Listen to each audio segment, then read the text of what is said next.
The NFT space is forever and going to be incredible. Huge. The next 24 months has the potential to be uncomfortably volatile, with a very high likelihood of a substantial bubble burst. You got your perspective. I just want to be happy. Don't you want to be happy? Hello, Crypto Artland. It's me, Second Realm, aka Eric Rhodes, and I'm here with my guest Garyvee, aka Gary Vaynerchuk.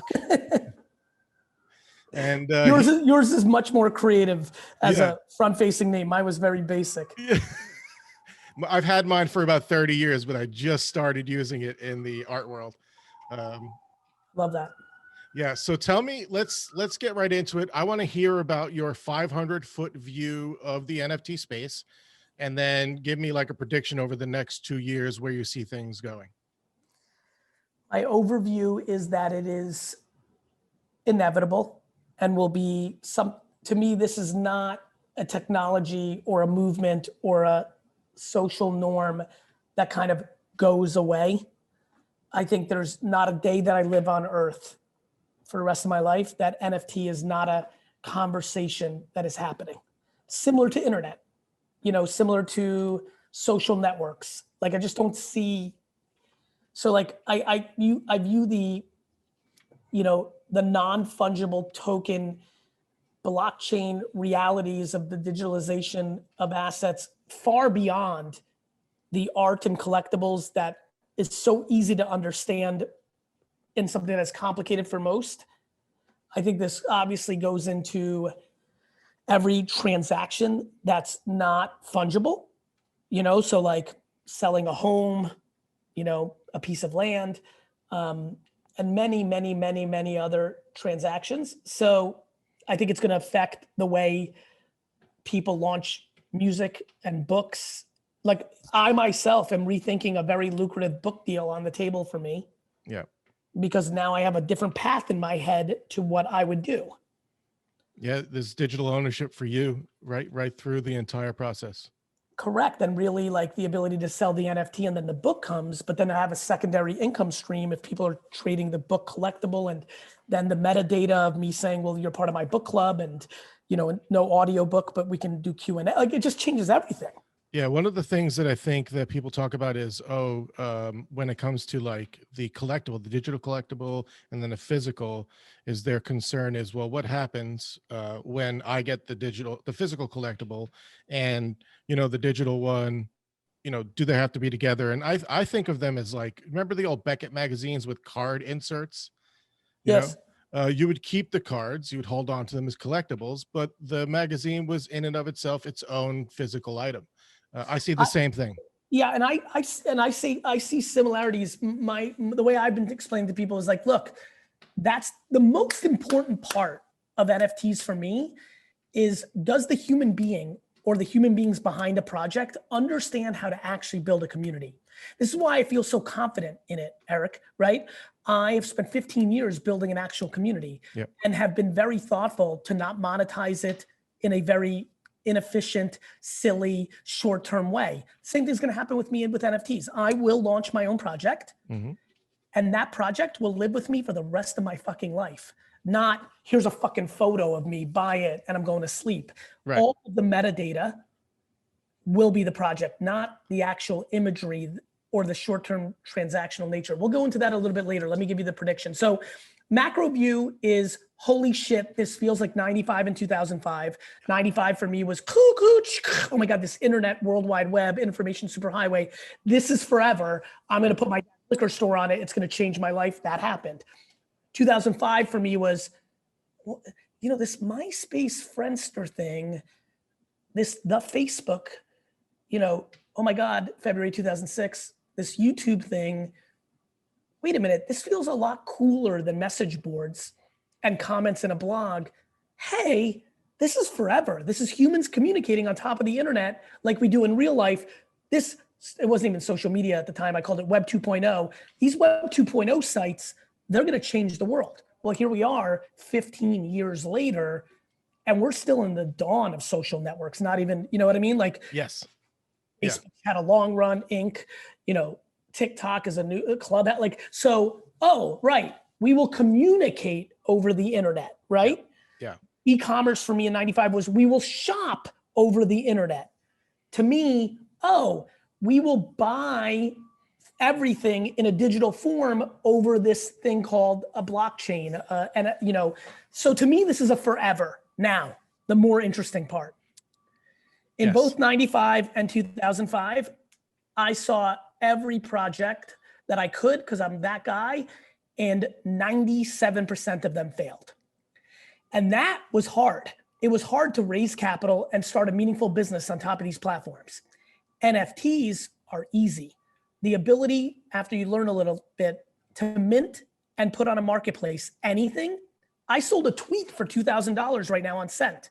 This is real now because I want to learn and what have you, and it feels exciting and weird, and I'm going to work hard to make sure that person makes a lot of money on that tweet if that becomes a thing. But what I'm petrified of, Eric, is I'm not as educated on the ICO crash that a lot of people in this space have gone through because I was so deep doing something else and I watched proliferally. And when I bought Ethereum in 16 and Bitcoin in 14, I bought them with this in mind, which is this feels right. I'm busy and don't feel like, especially because of finance, like currency doesn't speak to me. I don't buy stock. Like I don't like money, but I love tchotchkes and collectibles and IP. Yeah. So when I saw that, I was bullish on Ethereum because I understood, Aaron Battalion, big shout out to him, CTO of Living Social, big Silicon Valley technologist, venture capitalist. He broke it down and I understood the difference. I was like, oh, okay, that's interesting about Ethereum. And I understood building on top of app ecosystem. I just kind of got it. So I was like, okay, I'm going to do this. I'm not following the DeFi ICO thing. Like it felt very scary to me, the ICO thing. It ended up being very scary, but I mean, it's very obvious what's played out, right? Which was a lot of those coins weren't right, but the macro thing is right. I think with NFTs, a lot more people will be involved. Every creator, every artist, look at me. I've doodled my whole life. And this is going to give me a chance to kind of play a little bit. I've been seeing you sharing them more. And people are blown away how good I am at them. And I'm like, because I've been doing it a lot my whole life. Like I'm decent at it. I've never thought of myself as an artist, no different to me, never thinking of myself as a personality, even though I had the gift of gab. I just thought of myself as a businessman. You have the gift of gab? Just a little something.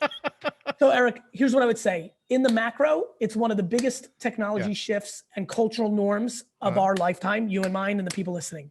In the micro, there will be a stunning amount of people that buy things for investment purpose that will collapse aggressively. On the flip side, the same way in March and April of 2000, Amazon was literally the only stock I had ever bought in like a 5-year period, probably in May or June of 2000, because what I understood was, oh my God, Wall Street thinks the internet's a fad. Everything's going to zero. Yeah. Amazon's going to win. Even then I knew it. And so I did very well. I think the same way that's what I'm trying to do now. Which NFT projects, whether it's Beeple, whether it's Punks, whether it's Hash Mask, whether it's Kitties, whether it's, Blau, 3 Lau, like what do I believe in 9 years is still going to matter? And that's what I spend time on when I think about the projects. When I look at the startups that I inevitably want to invest in, it's going to be more back to what I did in 95 and 2005, which is, the first 3 companies I invested in 2006 was Facebook, Twitter, and Tumblr. And I feel like I'm going to be very similar here, where I'm confident in my first several bets because I'm doing a lot of homework before I make a bet. There's 2 different aspects to this. There's the collectible sort of piece of this where it's feeding your inner 12-year-old when you were shilling cards at the market. Correct. All that kind of stuff. And then there's the businessman who's looking at, and the investor who's looking at the companies in and of themselves. And then there's also Gary Vaynerchuk, the human being. Let me explain. Yes, absolutely. This piece of art is from Lise Bartlett. She worked for Barn. She worked for me at Vayner. I like her. Her husband worked with me at Resi. She's making a big risk and going on her own. This is expensive by my art standards. I bought it because I love her. Yeah. I'm excited because I'm meeting a lot of artists on Twitter and Discords. I'm excited to be the humanitarian. That's how I see it. Or the kind person. Like, I'm excited to buy art based on, I like you, the human. My natural instincts around art go much more into like what I'm doodling, which is I care about the Smurfs and Punky Brewster and Max Headroom and RoboCop and TMT. Like, I like those things more than like a beautiful, you know, and 70s or 80s pop culture. I'm a pop culture guy. Yeah. And so I want to do that, which lends, you know, which is different than seeing some beautiful sketch or like paint. I don't like Jackson Pollock. Yeah, I don't like it. Everybody has their own artistic interests. And I remind a lot of people who are listening, people are like trying to force people to like a certain thing. It makes me laugh. Like, why? I think of myself as a coach and a teacher. I invite a lot of artists that are new to the space, come in, talk to me, DM me. Let's talk about this space. They're in here for a month and they're like, Eric, I'm not getting any sales. And I'm like, first, let's think about, what are you doing? Well, I'm just posting links on Twitter. I'm like, you're not doing enough. You're not doing enough. Yeah. That's like waking up in the morning. If you're an artist 100%. posting a link of your art to an OpenSea account or whatever, that is literally like saying, I've woken up this morning. Cool. Now what? 100%. Yeah. My big thing is it's community building. Yeah. I talk about connection a lot. Not communicating. It's the same thing. Yeah. Yeah, exactly. The same exact thing. And it's, who is your audience? Find 20 or 30 people that are going to talk to you, going to be with you and act and connect with you daily. That's all you need. 20 or 30 people. Right. And how much do you care about them versus caring about you? Every artist I'm talking to is like, I want to sell this for $800. I'm like, what's in it for the other person? Right. And there's two ways. Again, it's art and commerce. Yeah. Is this something that you are going to, like, if you're doing this for collecting, flipping, again, and I went through this recently with sports cards over the last 4 years, nobody gets to decide what another human being, like, I love how people are like they're trying to be dictators and communists. I'm like, you're telling me I have to collect art for the sake of the art and never sell it? Who gave you that power? I have to tell you to look at this as an investment where you just like having a wallet to display. Who am I? Right. And by the way, I'm going to do both.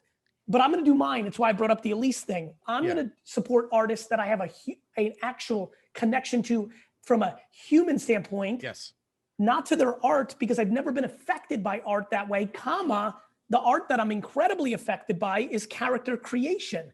Like, I bought Magic the Gathering cards when they first came out. I like that's what I Were you into Pokemon too? Did you buy those cards? I was a hair, at that point I'd really started my career and I was like 100% trying to build my dad's liquor store. But my brother AJ is 11 years younger. And when he got like massive strep throat and like real sick, I went to the card store, my dad, and bought him a box of the original Pokemon. Oh my God, yes. We always talk about that. So, but yes, I understand Pokemon. I'm obsessed with WWFE. I understand why Disney works. I think, and then I care about like funny little ones like the Snorks or the Get Along Gang or the Wuzzles. So I think everyone gets to pick. Totally. Yeah. And I think that's the great thing about the NFT space is people are going to find their own little niche and their own place to sell the kind of things that their people want to sell. Eric, I think the biggest responsibility for people that care during this era is getting everybody to understand it's Internet 2000. The NFT space is forever and going to be incredible. Huge. The next 24 months has the potential to be uncomfortably volatile with a very high likelihood of a substantial bubble burst from a project level, leaving 92 to 97% of things worth a lot less than you paid for it, but leaving 3 to 8% of being probably down a little or down some, with 17 years from now, it being through the fucking roof. And that to me is the sum up of what's going to happen in the short term. I have a 20-year view. I'm in this space as a creator, as an artist for 20 years. I'm going to ride the bubbles. And Eric, no joke and not kidding. I am in this space for the rest of my life on all angles. As an investor of platforms, the shovels and the picks, as a collector, flipper of the art, and as a creator. Yeah. A new avenue for you. Well, not really, but artistic. No, a real one. And if anybody really follows me, I've talked for years about buying nostalgic brands because I love IP. Yeah. And if anybody's listened to me, I talk a lot about character creation and things of that nature. I had a cartoon called Lil V that I did an episode of. I love this shit. This is like a dream come true. Yeah. For me, it's like my entire life has been a culmination of the NFT space. Like everything I've learned, everything I've become, my interest in collecting, my interest in art, my interest in tech. It's amazing. Mine too. Yeah. Literally mine too. Yeah. So you immigrated to America when you were a kid. You learned to speak English with your watching 70s and 80s pop culture. So thinking back, like because I asked this of all my guests, 12-year-old Garyvee, what does he think of Garyvee today? Like what does he think about him? He's proud that he didn't compromise kindness with the success that was bestowed on him. I think the 12-year-old me would be proud that the things that my mom was putting into my head at that point that were religion, kindness, nice, warmth, good, is something that I've not only kept through all the zigs and zags of my life, but now in a lot of ways, what she did for me, I'm doing at a very high level for many others. Yeah, I think empathy is one of the things you talk about a lot. It's clearly showing in the way you're approaching the space. Conscious of the fact. Break that down for me, because that meant the world to me. I just want to say thank you for saying that, because it means so much to me. Yeah.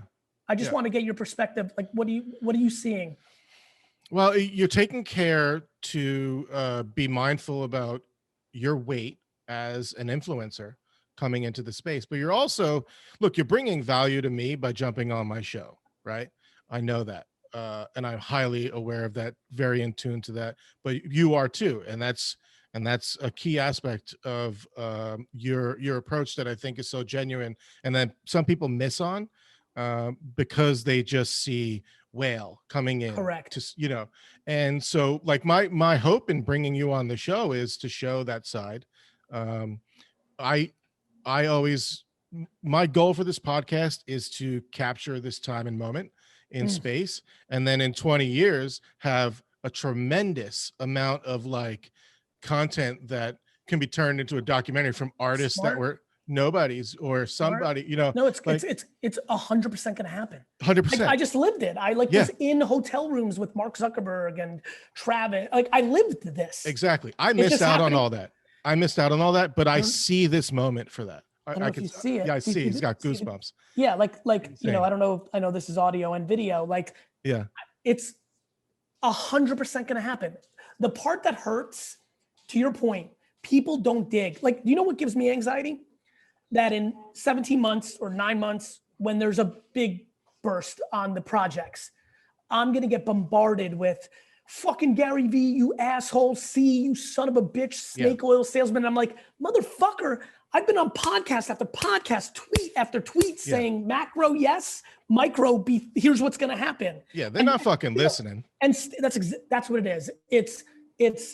It's like when you're banned, when you discovered Nirvana first, and then they become famous, and you're mad at like what happened. Oh, they sold out or something. and by the way, back to empathy, Eric. Let it be known on this podcast, because I know it has an incredible community of the OGs. I think that's appropriate. I understand it. The problem is it's unstoppable. What is going to be this, like that. That's why I love the early days. Like a lot of my new friends, that's the other thing. When I tell you, and I'm jumping around here a little bit, my favorite part about this is my new friends. Yeah. Our friendship building from this moment on, my best buds come from that 2005, 6, 7. It's those days when let there be no confusion. No matter how hot it is right now on Twitter and Clubhouse and Discords and a little bit here and there, 98% of Americans have no concept of NFTs. None. So I remember in 2007 being at South by Southwest, and everyone's like, Like, like it's I'm like, guys, nobody has a fucking Twitter account. There's 300 million Americans. And at the time it was like, you know, a million, and the OGs are like, oh, it's over. Yeah. Fucking blows. Here comes the business. I'm like, here comes, what are you talking about? And that was like a year before, you know, Ashton versus CNN to get to 1 million, you know, like, or 2 even. So I think cherish these moments. It won't be 2018 and 19 anymore. It just isn't. No. But I've been in this space for 2 years, helping build it from the ground up. You know, being part of, I think you call it the dirt, right? Yes. So and I love, and that's amazing. And those are what's cool about it is it's all documented. Yeah. Unlike going to the first Pearl Jam concert, you can prove it. You've got the videos. Provenance, baby. Provenance. And so, you know, like one thing I've been thinking a lot about is like, you know, that new site Sent where the Jack tweet is going, like, I want them to have a search function. Like I'm dying to see the person. Like, this is why people don't understand provenance. Last night, sleeping, said, oh shit, I want to see the first time Bitcoin was said on Twitter. What's the first single tweet that says Bitcoin? Yeah. And then of course. Did you find it?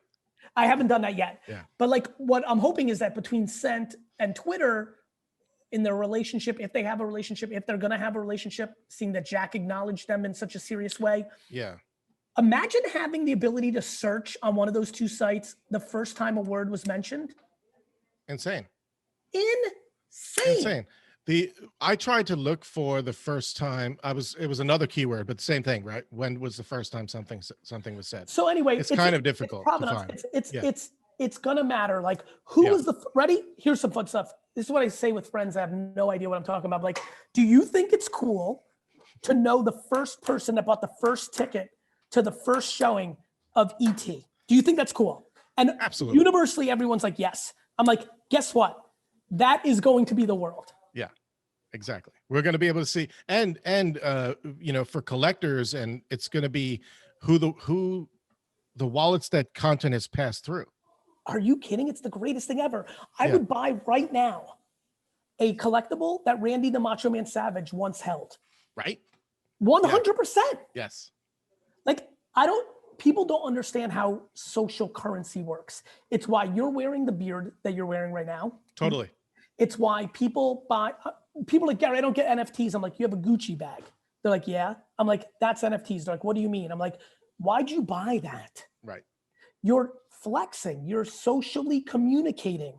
And it works both ways. I love when hipsters, I have so many hipster friends, they're anti-establishment. I'm like, that's your version. You don't buy a polo, you buy a vinyl record. It's all the same game, Eric. Well, NFTs are kind of counterculture, anti-establishment right now. For now. But they're going to be it's going to be the Rolex and the fucking 100%. You know, and this goes to why I think what I'm spending all my time on is it CryptoPunks? Is it Pepe on Bitcoin, their first block? Like, is it Kitties? Is it like what really establishes itself as the OG projects that has Christie's and Sotheby's and the billionaire and millionaires of the future wanting to own? That's not about the people. Like, I love when I tell people, like, that's not about the money. That's about the clout of, was I smart enough to play chess and figure it out? Totally. From a scarcity perspective. So let me throw this at you. Please. You know, card collectors, we think about the 52 manuals, the 51 manuals. They're the fucking gold standard in, you know, or used to be the gold standard in, you know, the card collecting community. 68 Ryan, right? You know, these kinds of things. They're scarce because they're low production. And kids used to my dad used to put manuals in the wheels of his car, the bike, to make the flipping noise, right? 80s and 90s overproduction of baseball cards, other collectibles. What attributes are you looking for in terms of scarcity for digital collectibles? Well, it's funny. 80s and 90s, what people always forget, and I couldn't believe how many people didn't get this part with cards in the last 4 years. Yeah. Supply doesn't scare me. Supply scares me when it outpaces demand. Yeah. People are so fixated. They're like, Gary, I'm going to crush it. It's a one of one. I'm like, if 0 people want it, you've got a problem. Got it? Right? So like, look, That's so true. Right? It's There's so a true. lot, there's a lot of blue Snaggletooths that were in the Sears Cantina set only. There's just a lot more Star Wars nerds that want that one than the red one that was on an Empire Strikes Back card. Hence, it's worth more. Right. Yeah. It's not like Star Wars only made one yak face power. Like there's like Migos on cards from the 70s action figures. Like you don't need there to be one in existence or 19 or 57. This is my point with Michael Jordan and Charizard. Michael Jordan rookie and Charizard are the next 40 years of net worth individuals. Holy grail. The end. Yeah. And so what am I looking for? I'm looking for enough. I mean, look, I've alluded to it enough. I'm extremely bullish on CryptoPunks because I think it's OG. Yeah. I think it's 8-bit culture. I think people underestimate the visual attachment to 40 and 50-year-olds that have wealth. Yeah. And I think that there's only, 10,000 with, and so like that's a good starting point. Like it's established ERC, like it basically became kind of like the thing that everyone pointed to and built on top of. Absolutely. They basically were the reason the ERC 721 token was created. It was created for them. Just think about that. Yeah. Right. And then culturally significant, technologically significant. Enough people give a shit about it. There's only a certain amount. It's got all the things that make you realize, like they built it in a way. They're two very nice men. I think that matters. Yeah. Like they're part of the community. And I think they built it in a way that people care. Like they care about a purple hat. Like literally I care about purple hats because of the hat I'm wearing. I own the esports team called Version 1 with the owners of the Minnesota Vikings. Yeah. And like, we wear purple hats. Like it's just like, I don't know, like it's not super complicated. And like the earrings and the VR, like, so I'm trying to find things like that. Hash masks is something I haven't dug into. Yeah. But the cryptic nature of the things you can't see and clearly. Interesting. That's interesting. Correct. It's interesting. And then look, I do think that there'll be things that come along like that have been around. Yeah. Pokemon's official NFT, official NFT project is going to matter. Sure. Yeah, classic IP coming in will always have a place in our hearts. 100%. And new IP like the next Star Wars Pokemons, and Star Treks are going to be built starting with NFT. Yeah, I know that we're at the half hour. If you got one more minute. More minute. I did push to 12:03, so I got that minute. Go. Yeah, cool. So I don't know if you noticed, but I started a project called Unofficial Punks, which was like this social community. And really what I want to tell you about it is it's exciting to me to see people who have been priced out of buying a punk who can now still participate. And that's the community aspect that I 100%. really like to push and share. And it's, what's cool about that, right, Eric? It speaks to counterculture, right? Yeah. Punks were authentic. Then they became too big. Then you know how I see that, like rock and roll. The Rolling Stones were super authentic. Yeah. Their concerts got expensive. Here comes the Clash. Yes. Right. And that's what I think that's amazing. Yep. And by the way, they both coexist. I hate that people want everything to be or. Right. There's an and in this space for everything. Yeah. I think the word and, if this space can fall in love with the word and, I think that you'll see a lot more happiness. And I'm hoping to be a champion of that word in this space. Yeah. Well, thank you so much for Eric, joining me. Thank you so much, brother. I wish you well. Yeah. YouTube watcher, what's up? It's Garyvee. First of all, thank you so much. I hope you're doing super well during these times. I also want to ask you, please subscribe because my commitment and exploration of YouTube is about to explode. Stories, polls, more content, more engagement, more surprise and delight. This is the time to subscribe. I hope you consider it, and I hope I see you soon.